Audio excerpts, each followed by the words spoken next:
তাহলে নাম ভজ নাম জপ নাম করো সার, অনন্ত কৃষ্ণের নাম মহিমা অপার, তাই না? এই কলিযুগে কলির জীবের জন্য মহাপ্রভু এই হরিনামের ব্যবস্থা করেছে। তাই তো আমরা সকলে এক আসরে এক বাসরে বসেই হরিনাম সংকীর্তন আস্বাদন করি। কারণ এই হরিনাম সংকীর্তনে জীবের যত জ্বালা যন্ত্রণা দুঃখ ব্যথা কষ্ট সবকিছু দূরীভূত হয়ে যায় যদি কেউ অন্তর থেকে অন্তর্নিহিত ভাবে হরি নামকে ভালোবাসতে পারে, ভগবানকে ভালোবাসতে পারে, তাই না? লোক দেখানি সারা জীবন আপনি হরি হরি করলেও মনের জ্বালা দূর হবে না।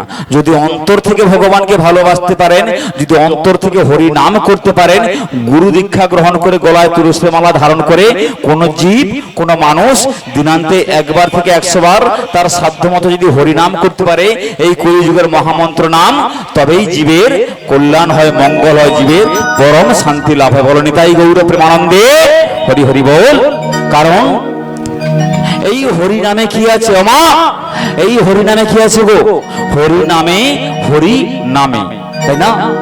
গোলকাধিপতি ভগবান শ্রী গোবিন্দ এই হরি নামেই, হরি নামে, তাই না? তাহলে কৃষ্ণ নামে, কৃষ্ণ নামে তাকে ওই উপর থেকে নামাতে হবে। তাই ভক্ত নিচে বসে যদি আকুল আর্তনাদ করে হরিনাম করে, তার প্রমাণ সন্তান যদি নিচে ধুলায় পড়ে গোড়াগড়ি দেয়, মা যতই উঁচু সিংহাসনে বসে থাকুক না কেন সন্তানকে ছুটে এসে কোলে তুলে নেয়, তাই না? তেমনি ভাবে আমরা হলাম সে পরম পিতার সন্তান। যদি আমরা অন্তর দিয়ে হরিনাম করতে পারি, ভগবানকে ভালোবাসতে পারি, নিশ্চয়ই ভগবানের কৃপা বা করুণা হবে। কারণ ভগবান বলেছেন হরে নামাইব, হরে নামাইব, হরে নামাইব কেবলম কলো নাস্তেব্য, নাস্তেব্য নাস্তেব্য গতির অন্যথা। ওগো কলির জীব, এই কলিযুগে তোমাদের মুক্তির একমাত্র উপায় এই মধুমাখা কৃষ্ণ নাম, এই সুধামাখা হরি নাম। তাই তোমরা সত্য ত্রেতা দাপরের মতো ধ্যান ধারণা যাগ যজ্ঞ পূজা পার্বণ করতে পারবে না। তোমরা বদন ভরে শুধু হরিনাম করো, তাতে তোমাদের পরম শান্তি, তাই না? আচ্ছা, এইবার কথা বলি। বর্তমান আমি যে জায়গাটিতে দাঁড়িয়ে রয়েছি মা, এই জায়গাটা হলো জাবরনগর জটিলা ভবন। আজকে এখানে নৌকবিলাস হবে না?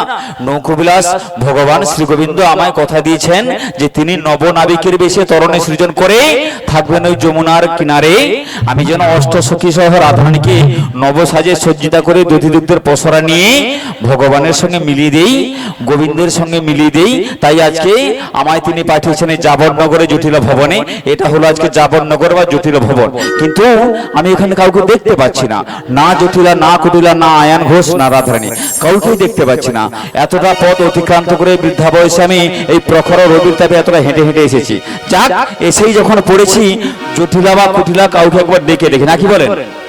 আমি একা বাড়িতে আর কতক্ষণ থাকবো? একটা মানুষের তো প্রয়োজন যার সঙ্গে একটু বসে কথা বলি, একটু গল্প করি, কি ভালো মন্দ জিজ্ঞেস করি। এদের বাড়িতে কাউকেই দেখতে পাচ্ছি না, শুধু পাড়ায় পাড়ায় ঘুরে মরছে মাঝি, আর কিছু নাই। এভাবেই থাক, এটাই থাক, হরি বল হরি বল। যাক, এসে যখন পড়েছি একবার জটিলাকে বা কুটিলাকে আমি ডেকে দেখবো, এই কুটিলা, এই জটিলা, কেন দূরে থাকো, শুধু আড়াল রাখো। কুটিলা, কুটিলা কাছে এসো, কেন দূরে থাকো, শুধু আড়াল রাখো। কুটিলা, কুটিলা কাছে এসো, কেন দূরে থাকো।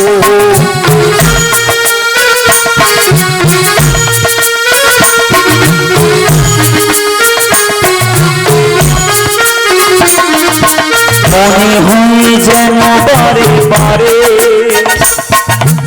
এই বুঝি এলে তারে। মনে হয় যেন বারে বারে তারে। কে তুমি, কে তুমি আমায় ডাকো, কেন দূরে থাকো, শুধু আড়াল রাখো। কুটিলা, কুটিলা কাছে এসো।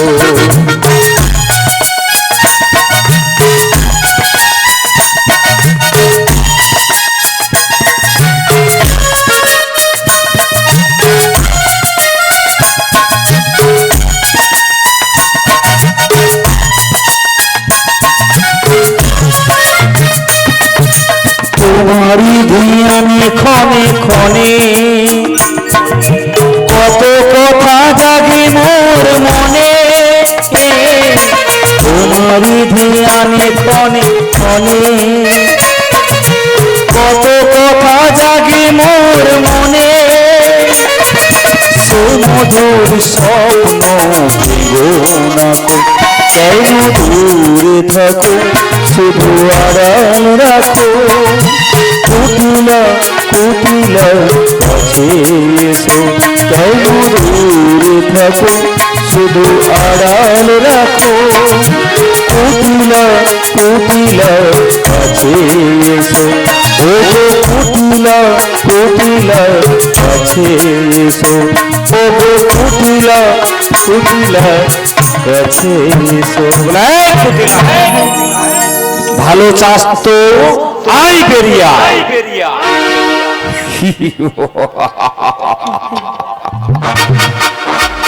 পুষ্পরাজ কে বানাই সালাম।